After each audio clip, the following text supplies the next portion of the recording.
तो राजौरी के कालाकोटी इलाके में चल रहा एनकाउंटर के लिए एक्शन तेज कर दिया गया है। सेना की ओर से आतंकियों के खात्मे के लिए हेलीकॉप्टर की मदद ली जा रही है। कल से ही चल रहा है एनकाउंटर लगातार जारी है और राजौरी के कालाकोट में अब सुरक्षा बलों द्वारा एरियल सर्विलेंस जो है वो की जा रही है। हेलीकॉप्टर से यहां पर निगरानी जो है वो रखी जा रही है। आपको बता दें कि सुरक्षा बलों को जो इनपुट्स मिले थे उसके आधार पर 2 से लेकर 3 आतंकी इस इलाके में छुपे बैठे हैं, जिसके बाद अलग अलग तरह से सुरक्षा बल पूरी तरह से कोशिश कर रहे हैं कि इस ऑपरेशन को जल्द से जल्द कंप्लीट किया जा सके। उसी के तहत अब अलग अलग तकनीक का इस्तेमाल जो है वो किया जा रहा है। पहले ड्रोन के साथ साथ जो एरियल सर्विलेंस है हेलीकॉप्टर के जरिए वो भी यहाँ पर रखी जा रही है और कोशिश यही है कि जल्द से जल्द इन आतंकियों को ढूंढ कर न्यूट्रलाइज किया जा सके। बीच बीच में जो फायरिंग है वो भी लगातार हो रही है और उम्मीद यही है कि जल्द से जल्द इन आतंकियों को ढेर कर दिया जाएगा। वीडियो जर्नलिस्ट मानी केनी साथ रजत फॉर आजी मीडिया, राजौरी।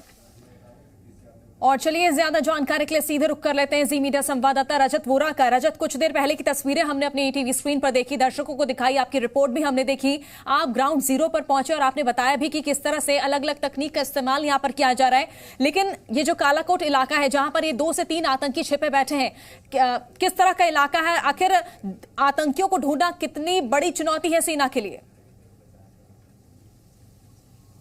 जी बिल्कुल सुप्रीत, आपको बता दें कि कल से ही एनकाउंटर लगातार जारी है और सुरक्षा बलों के लिए एक बड़ा चैलेंज इस एनकाउंटर में ये बन रहा है कि यहाँ के जो पहाड़ हैं वो काफी ज्यादा घने जंगलों से यहाँ पर लैस हैं और इसके अलावा जो टेक्निक्स आतंकियों ने पिछले कुछ महीने में अपनाई है, जिसका खुलासा पहले ही जी मीडिया कर चुका है। जिस तरह से हमने किश्तवाड़ की भी एक रिपोर्ट बताई थी कि किस तरह से आतंकी जो है छोटी छोटी केव्स बनाकर, जो नेचुरल केव्स हैं उसका इस्तेमाल कर पहाड़ों में रह रहे हैं और उसी का इस्तेमाल इन जंगलों में भी किया जा रहा है। सुरक्षा बलों को इस तरह की जो इनपुट्स थे पहले कि इस तरह के जंगलों में जो छोटे छोटे केव्स बनाकर, हाइडआउट्स बनाकर आतंकी जो हैं वो लगातार रह रहे हैं। उसके बाद ये ऑपरेशन चलाया गया और आज भी जो लगातार फायरिंग चल रही है वो एक घने जंगल के इलाके में चल रही है, जिसकी वजह से सुरक्षा बलों को इस ऑपरेशन में जो देरी है वो हो रही है। आपको बता दें कि ये काफी साल पहले कालाकोट के अलावा राजौरी के कुछ इलाके हैं जहां से लगातार आतंकियों का जो आना जाना है वो इसी रूट से होता था, इसलिए आतंकी पुराने रूट को रिवाइव करने की कोशिश कर रहे हैं। बट सुरक्षा बलों की बर वक्त कार्रवाई की वजह से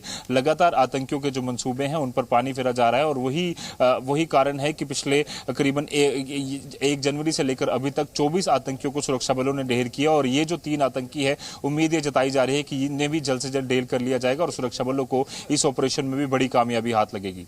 साथ ही रजत, क्या इन आतंकियों के बारे में कोई डिटेल, क्या इस बारे में कोई अपडेट सामने आ पाया है कि आखिर ये आतंकी किन किन मामलों में सामने आ चुके हैं, किन बड़ी वारदातों में शामिल रह चुके हैं?